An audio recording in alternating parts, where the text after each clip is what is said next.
हाँ जी, तो फाइनली आप आ गए हो अपने एग्जाम वाले दिन। डर बहुत लग रहा होगा, सर ऑडिट का पेपर है, हर बार गड़बड़ कर जाता है। ये थ्योरी पेपर है, इसमें मार्क्स कट जाते हैं, पास होना के भी लाले पड़ जाते हैं हमारे, बड़ा मुश्किल होता है पास होना। तो मैं आपको सारी चीजें समझाऊंगा इस वीडियो के अंदर कि कैसे पास होना उतना मुश्किल नहीं होता जितना आप सोचते हैं। तैयारी आपने कर ली है, अपना बेस्ट आपने दे दिया है, अब बस आप जैसा माइंडसेट पेपर में लेके जाएंगे वैसी ही चीजें आपको मिलेंगी। तो पेपर को कैसे अटेम्प्ट करना है, 15 मिनट में क्या करना है, पूरे 3 घंटे में कौन सी गलतियां नहीं करनी होती है, पहले क्वेश्चन कौन से क्वेश्चन सिलेक्ट करने चाहिए, एमसीक्यू कैसे करने चाहिए, कितना वर्स्ट से वर्स्ट सिनेरियो हमें इमेजिन करके बताओ कि हम 40 नंबर लेके आए, इन सभी बातों का जवाब मैं आपको इस वीडियो में दूंगा। वीडियो अच्छी लगे तो लाइक कर दीजिएगा। वीडियो लाने का पर्पस यही है कि काफी सारे बच्चे बोलते हैं सर आप वीडियो ले आते हो, हम बस बात सुन लेते हैं तो यही बढ़िया लग जाता है। कोई कहता है सर हम आपका इंट्रोडक्शन ही देखने आए हैं, आपकी बात सुन ली बस अच्छा लग गया। तो ऐसी ऐसी पॉजिटिव चीजों के साथ मैं आ गया हूं आपके लिए एक पॉजिटिव चीज लेके, जो कि ऑडिट में पास होने में आपके माइंडसेट को चेंज करने में पक्का हेल्प करेगी और आपको पेपर में भी काफी ज्यादा हेल्प मिलेगी। इसे तो वीडियो को पूरा देखिएगा, लाइक कर दीजिएगा वीडियो को, नए हैं तो चैनल को सब्सक्राइब कर लीजिएगा। चलिए शुरू करते हैं।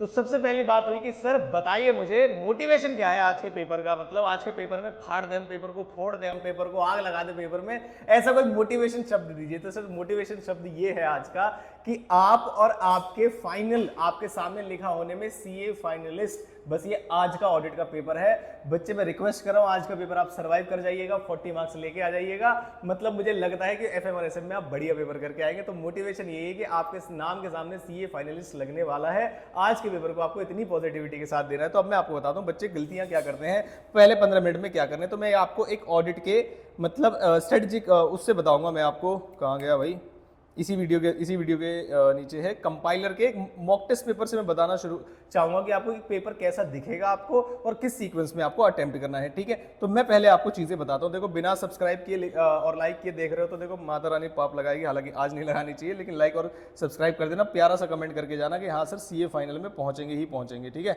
चलो पहली बात बताता हूं मैं आपको। सर पहले 15 मिनट में क्या करना चाहिए,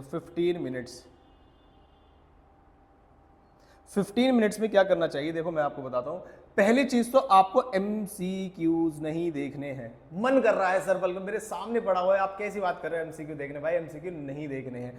आप और आपके पास होने के बीच में वो डिस्क्रिप्टिव के 70 मार्क्स हैं बस। एमसीक्यू में तो मैं आपको बताऊंगा वर्स्ट के सिनेरियो में भी कितने मार्क्स आप इजीली गेट कर लोगे, कैसे पेपर सेट किया जाता है। 70 मार्क्स की मैं बातें करता हूं, देखो जरा ध्यान से। जो 70 मार्क्स का पेपर होता है उसमें क्या करना है, तो मैंने कहा भाई आप ना जो ये 15 मिनट है, 15 मिनट में आपको कितने क्वेश्चन, पहले तो ये देखो डिस्क्रिप्टिव में आपको कितने क्वेश्चन करने होते हैं। मैं एक मॉक टेस्ट पेपर के साथ साथ आपको दिखाता हूं। ठीक है, कहां गया भाई हमारा मॉक टेस्ट पेपर, ये तो मैंने पहले क्वेश्चन पेपर डाले थे आप सभी के लिए। आई होप आपने ऑडिट का कंपाइलर देखा होगा, और जो भी बच्चे आरटीपी एमटीपी वगैरह नहीं देख के गए हैं वो देख के जाना पक्का। तो मैं आ गया हूं आपके मॉक टेस्ट पेपर पर, आ जाओ भाई जल्दी से। आरटीपी हैं, उसके बाद होगी मॉक टेस्ट पेपर। आरटीपीज भी बहुत ज़्यादा डाली हुई है मैंने, है ना। नालायक को तुम तारीफ नहीं करते कि सर आपकी वजह से काफ़ी ज़्यादा समय बचा हमारा। आ जाओ भाई जल्दी से। इसमें मैंने मॉक टेस्ट पेपर नहीं डाले क्या ऑडिट के?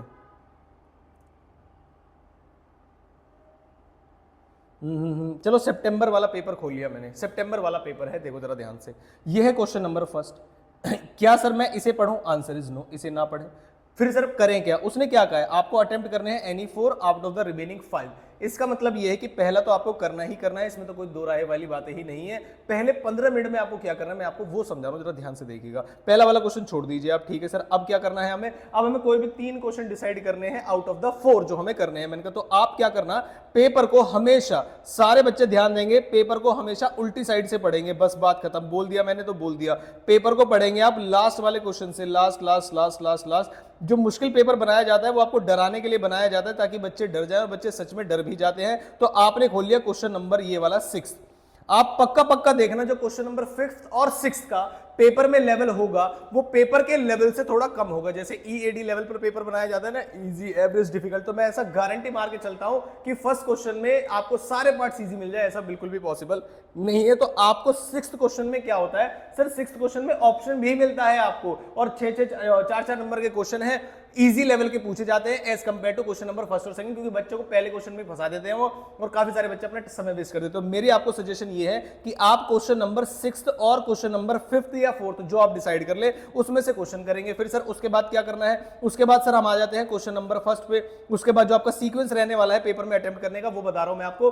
फिर आप क्वेश्चन नंबर फर्स्ट करेंगे, पक्का पक्का सर लिख के बता दो, भूल जाएंगे हम, देखो बता देता हूं। जो पहले 15 मिनट से आपको 70 मार्क्स में से सर क्या करना है, 70 मार्क्स में से सर आपको क्वेश्चन नंबर 6 देख रहा है, ये क्वेश्चन नंबर 6 है। अच्छा सर इसके थ्योरेटिकल क्वेश्चन आए और हमको इसको पॉइंट्स याद आ रहा है कि हम लिख सकते हैं, आंसर इज यस, आप लिख सकते हो, क्वेश्चन पेपर पे लिख सकते हो, कोई मना नहीं कर रहा, पेंसिल से लिखना, छोटा छोटा लिखना। अब ये नहीं कि सबको दिखा के लिखे, हल्के हल्के पॉइंट्स लिख दिया आपने कि सर ये वाले पॉइंट्स हमने इस तरीके से याद किए थे, फटाफट से मैंने मार्क कर दिया उसको। कोई मना नहीं कर रहा आपको, कोई आपका पेपर नहीं छीनेगा, आराम आराम से लिखना, और कोई बोले भी तो उसे बोल देना सॉरी सर हम इरेज कर देते, ये मत बोलो कि तो छीन के दिखा दियो, ठीक है। तो आपने क्वेश्चन नंबर 6 करना है पहले, फिर आपको डिसाइड करना है 4th या 5th में से आपको ज्यादा अच्छा कौन सा आता है, या 3rd में से या 2nd में से। तो पहला मेरा मानना यह है कि आपको 2 क्वेश्चन अटेम्प्ट करने हैं फर्स्ट क्वेश्चन को छोड़ के, ठीक है, वो आप कोई से भी कर सकते हैं। फिर आप फर्स्ट कंपलसरी क्वेश्चन करेंगे, ठीक है सर। इन सभी के लिए सर आप हमें कितना टाइम दे रहे हो, तो मैं आपको टाइम दे रहा हूं एक क्वेश्चन करने के लिए अप्रॉक्स आधा घंटा। तो आप एक क्वेश्चन में आधा घंटा कम से कम लगाएंगे, ठीक है सर। हाफ आवर लगा दिया, हमने 30 मिनट्स लगा दिए, ठीक है। आप कम भी लगा सकते हैं, आप ज्यादा भी लगा सकते हैं, वो आपके पेपर पे डिपेंड करेगा, आपकी स्पीड पे डिपेंड करेगा, ठीक है सर। तो ये 70 मार्क्स की स्ट्रेटेजी होगी सर। हम पहले तो आंख बंद करके क्वेश्चन नंबर 6 पढ़ने वाले हैं, वो हमें आता है या नहीं आता। फिर 5th, 4th और 3rd में से या 2nd में से आपको ये देखना है कि एक क्वेश्चन आपको कौन सा सबसे बढ़िया और आता है। फिर क्वेश्चन नंबर कंपलसरी 1 पे चले जाना है, चाहे आपको आता है या नहीं आता है। उसके बाद आपको क्या करना है सर, उसके बाद आपको एमसीक्यू उठा लेने हैं, ठीक है। तो सर 3 क्वेश्चन करने में हमें कितना समय लग जाएगा सर, 3 क्वेश्चन करने में हमें अप्रॉक्स डेढ़ घंटा हमें लग जाएगा अप्रॉक्स। तो ठीक है सर, आधे पेपर खत्म होने के बाद, यानी कि अप्रॉक्स आपका कितने बजे, 3:30 बजे या 3:45, क्योंकि आप पेपर लिख रहे हैं और वो वाला पार्ट कर रहे हैं जो आपको अच्छे से आता है, इस समय पर आप अप्रॉक्स आपका एमसीक्यू शुरू कर दीजिएगा। एमसीक्यू सॉल्व करने में आपको लेने हैं एटलीस्ट कितने, 25 मिनट से 30 मिनट्स। कैलकुलेशन होगी नहीं, बस आपको यही देखना है कि आपको आता है या नहीं आता है। फिर मैं वर्स्ट केस सिनेरियो को भी लेके चलूंगा कि सर अगर बहुत खराब पेपर आता है तो आप क्या एक्सपेक्ट कर सकते हैं, ठीक है। और ये मैंने सीक्वेंस बता दिया आपको, उसके बाद जो आपको क्वेश्चन पहले आता है वो पहले कर लीजिए, ठीक है सर। अब आइए, क्या सर एमसीक्यू में भी कोई पैटर्न है कि कौन से पहले करने हैं? जी हाँ, केस बेस्ड सिनेरियो मत पढ़ना, पहले नीचे से क्वेश्चन करना, जो आपके आइसोलेट क्वेश्चंस आते हैं, मतलब जिसको जो केस बेस्ड सिनेरियो पे डिपेंड नहीं करते, यानी क्वेश्चन नंबर 11, 12 या जो भी आपका क्वेश्चन होगा उसके अकॉर्डिंग आप कर लीजिएगा, ठीक है सर। ये हो गई एमसीक्यू वाली बात। अब आते हैं sir worst case scenario possible बताओ, और मुझे बताओ पास कैसे होते हैं। ये तो पेपर पैटर्न है, पता नहीं सब लोग बताते हैं, इससे कुछ होता नहीं है। जो पेपर में हमें दिखाई देता है, जो हमने पढ़ाई की है वो करते हैं हम। तो आसान क्वेश्चन पढ़ के गए थे, थ्योरी वही आ गया, लेकिन पॉइंट ही भूल गए हम। ये तो ऐसी बातें होती हैं। आप बस ये बताओ वर्स्ट केस कैसे और हम पास कैसे होंगे, ठीक। मैंने कहा आपके 30 मार्क्स के एमसीक्यू हैं, सभी बच्चे एग्री करेंगे कि हाँ जी 30 मार्क्स के एमसीक्यू हैं। अब सवाल ये आया, ट्रिकी आया या कुछ भी आया, आप कितने कम से कम स्कोर कर सकते हो 30 मार्क्स में से। तो मेरे हिसाब से आप 15 नंबर तो आराम से स्कोर कर पाओगे। वर्स्ट केस सिनेरियो बता रहा हूं मैं आपको, अगर एक केस स्टडी बहुत ज्यादा मुश्किल आ गई और ऐसे आ गए तो आपके अप्रॉक्स 15 मार्क्स के क्वेश्चन तो ठीक जाने ही जाने हैं, ये गारंटी मार के चलना आप, ठीक है। फिर सर बाकी क्या करेंगे, बाकी सर आप अगर नहीं भी आता तो आप तुक्के लगाएंगे। सर तुक्के लगाने से क्या होगा सर, तुक्के लगाने से 1-2 एमसीक्यू ठीक हो सकता है, 1-2 एमसीक्यू ठीक हो गए 2-2 नंबर के, तो आपके 4 मार्क्स यहां पर भी आ सकते हैं अगर आपको कुछ भी नहीं आता। ऐसा तो होगा नहीं सर जो हमने तुक्के लगाए सारे गलत निकल गए, ऐसा बहुत कम चांस है। बाकी हाँ ऐसे कुछ किस्मत वाले बच्चे भी होते हैं जो कहते हैं सर मैंने बताया था, एक बच्चे ने प्रोसेस कॉस्टिंग में लगाया था लेकिन कुछ हुआ नहीं, एक भी क्वेश्चन जो है उसका सही नहीं निकला। लेकिन कुछ बच्चों ने मुझे ये भी बताया कि सर 5 में से 3 क्वेश्चन मेरे ठीक निकल गए और मुझे प्रोसेस कॉस्टिंग की इक्विवेलेंट प्रोडक्शन का कुछ नहीं पता था। तो पॉजिटिव बात भी है, ठीक है सर। तो इसका मतलब 15 से लेके और 19 मतलब ऐसे मार्क्स हमारे आ सकते हैं। 15 नंबर तो आ ही जाएंगे, उसके ऊपर डिपेंड करता है किस्मत क्या है, ठीक है सर। 15 से 19 नंबर हमारे आ गए। अब आओ आप 70 मार्क्स में से, 70 मार्क्स में से जैसा कि मैंने आपको बताया था कि आपका जो 40% पेपर होगा वो ऐसा होगा जो आपको आता होगा, जिससे आप आसानी से कर सकते हैं और उसमें जो है मार्किंग भी ठीक ठाक करेंगे वो। तो उस 28 मार्क्स में से जो आपको श्योर शॉट आता है उसमें अप्रॉक्स मान के चलेगा कि आपके 18 से 20 नंबर आ जाएंगे, क्योंकि ये वाला हिस्सा आपको श्योर शॉट आता है। आप बस पास होने की साइकोलॉजी देखो, 15 से 19 नंबर आपके वहां बन रहे हैं इनकेस अगर आपको चीजें आती है, आपने थोड़ी थोड़ी पढ़ाई की है, स्टडी मैट की रीडिंग की है, और 18 से 20 नंबर यहां आ गए। तो सर कितने मार्क्स हो गए, तो अप्रॉक्स 40 मार्क्स तो अभी यहीं पर हो गए। आप पास होने का क्या डर लगा रहे हो? आपने कहा सर नहीं नहीं, इसमें भी वो आधे नंबर काट देते, जो मुझे सबसे अच्छा आता होगा उसमें भी वो आधे नंबर देंगे। मैंने कहा ठीक है फिर लो, 14 मार्क्स लिख दिए मैंने, वर्स्ट केस में भी वर्स्ट केस सिनेरियो अप्लाई कर दिया। ठीक है तो सर अब क्या बचा? अब बचा हमारा 60% पेपर।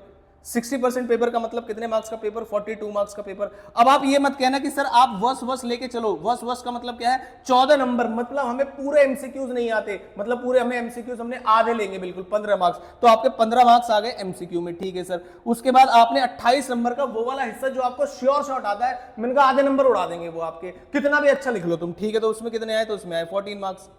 तो सर कितने नंबर हो गए? अभी तो 29 मार्क्स। अब कितने चाहिए सर? 11 मार्क्स। अब मैं आपको बताता हूं, आप मुझे ये मत कहना कि सर जो बाकी 42 मार्क्स का पेपर हम खाली छोड़ के आ जाएंगे। खाली आप छोड़ के आओगे नहीं, और अगर आपने पूरा पेपर अटेम्प्ट किया तो मैं आपको गारंटी दे रहा हूं 11 मार्क्स तो वैसे भी आ जाएंगे। ये मैं वर्स्ट से लेके वर्स्ट के सिनेरियो है। अब इसमें 40 तो आ गए हैं, लेकिन अब आपके 45 आएंगे, 50 आएंगे, 55 आएंगे। वो डिपेंड करता है कि अगर आपके एमसीक्यू में 2-3 क्वेश्चन और ठीक हो गए, यहां पर उन्होंने बहुत ज्यादा मार्क्स नहीं काटे, 50% की जगह 28 में से 20 नंबर आ गए आपको, क्योंकि आपको ये सारे क्वेश्चन बहुत बढ़िया तरीके से आते थे, तो क्वेश्चन आपके 50 से प्लस भी जा सकते हैं। तो ये एक साइकोलॉजिकल फैक्ट है, मैं आपको सच बता रहा हूं। जब आप पेपर को सॉल्व करेंगे तो ऐसी कुछ चीजें फील कर रहे होगे आप सॉल्व करते समय कि हाँ भाई एमसीक्यू में इतने इतने क्वेश्चन मुझे ठीक ठाक लग रहे हैं, 15 नहीं तो 12 आपको ठीक ठाक लगेंगे, लेकिन आप तब भी बड़े आसानी से पास हो सकते हो। ऐसी पॉजिटिविटी के साथ पेपर में जाइएगा, और जैसी पॉजिटिविटी के साथ आप पेपर में जाएंगे, पेपर कुछ इसी तरीके से टर्न आउट होगा। ये मेरा बिलीफ है कि जिस भी तरीके से हम जाते हैं पेपर में, फाउंडेशन में मैथ नहीं आती थी मुझे, तो मैंने भगवान से प्रार्थना की थी, भगवान बस मिनिमम पासिंग मार्क्स आ जाए, बस पासिंग ही मार्क्स आए थे। तो कोशिश करिए कि आप एक पॉजिटिव माइंडसेट के साथ जाइए कि आप और आपके सीए फाइनलिस्ट होने में सिर्फ और सिर्फ ये ऑडिट का पेपर है। और अगर आप इसको डर के देके जाएंगे, कंफ्यूजन में देके जाएंगे, सर एक आरटीपी नहीं पड़ी, एक एमटीपी नहीं पड़ी, कहीं उससे तो क्वेश्चन नहीं आ गया, तो जैसे जैसे आप सोच के जाते हैं ना पेपर में, कुछ चीजें इसी तरीके से टर्न आउट होती है। तो मैं ये नहीं कह रहा कि आप सोचो सर मैं तो सोचूंगा मेरे 80 प्लस आएंगे, लेकिन पॉजिटिविटी के साथ अगर आप जाएंगे पेपर में कि हाँ पास होना इज नॉट एन इश्यू, आप आराम से पास हो जाएंगे। एमसीक्यू इसीलिए लाए जाते हैं, और इंस्टीट्यूट आगे जाके ऐसा प्लान भी कर रहा है कि आपको एमसीक्यू में भी मिनिमम 40% मार्क्स लाने हैं और डिस्क्रिप्टिव में भी मिनिमम 40% मार्क्स लाने हैं। तो आप सबसे फॉर्चुनेट बच्चे हैं इस अटेम्प्ट में, जिनको ये मौका मिल रहा है कि आप एमसीक्यू उनको मिला के 40 लाने हैं। कुछ ही 1-2 अटेम्प्ट बाद आप देख लीजिएगा, मैं साइन करके दे सकता हूं कि इंस्टीट्यूट ऐसा लाने वाला है कि एमसीक्यू में भी 40% लाने हैं, मतलब एमसीक्यू में से भी 30 में से कितने नंबर लाने हैं? 12 नंबर लाने हैं, और वहां भी 28 नंबर लाने हैं, तब जाके आपको इंडिविजुअली पास माना जाएगा। अदरवाइज आप 70 में से 50 ले आओ, लेकिन एमसीक्यू में से आपके 30 में से 11 आ गए, फिर भी जो है फेल कंसीडर किया जाएगा बच्चे को। तो ऐसा गड़बड़ होने वाली है आगे,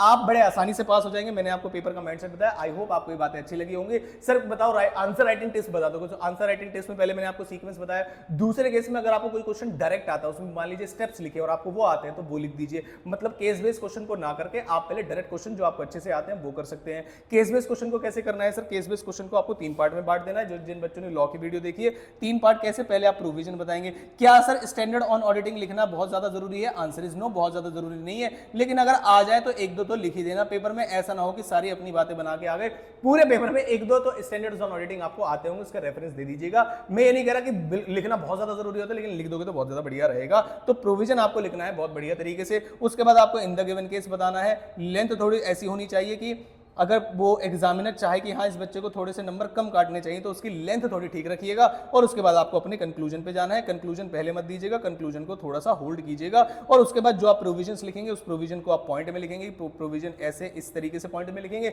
और जो भी लिख रहे होंगे उसमें से कीवर्ड्स को आप अंडरलाइन करेंगे। और एक आंसर का जो पैराग्राफ है, मान के चलेगा कि कोई भी क्वेश्चन ऐसा ना हो कि जो एक ही पेज में खत्म हो गया और दूसरा उससे शुरू हो गया हो। ये कुछ आंसर राइटिंग टिप्स होते हैं जो एक जनरल थ्योरेटिकल पेपर में अप्लाई होती है। अब ये वीडियो आपको थोड़ी सी पॉजिटिविटी देगी और आप सीए फाइनलिस्ट पक्का बनेंगे। कमेंट में लिख के जाइएगा। अब मिलता हूं आपसे अगली किसी इंपॉर्टेंट वीडियो के साथ। अगर आप बोलोगे कि एक टॉपर की आंसर शीट दिखा दो, हालांकि ऑडिट में मैं रेलेवेंट नहीं समझता, क्योंकि टॉपर वाले को भाई सब आता है, तो वो तो वैसे ही लिखेंगे, लेकिन आप फिर भी कहोगे सर टॉपर की आंसर शीट दिखा दो पेपर में जाने से पहले, तो मैं वो भी वीडियो आपके लिए बना दूंगा, जल्दी दिखा दूंगा। उसमें पॉजिटिविटी के साथ पेपर देके जाइएगा। एफएम की पूरी तैयारी मैं आपकी कराऊंगा।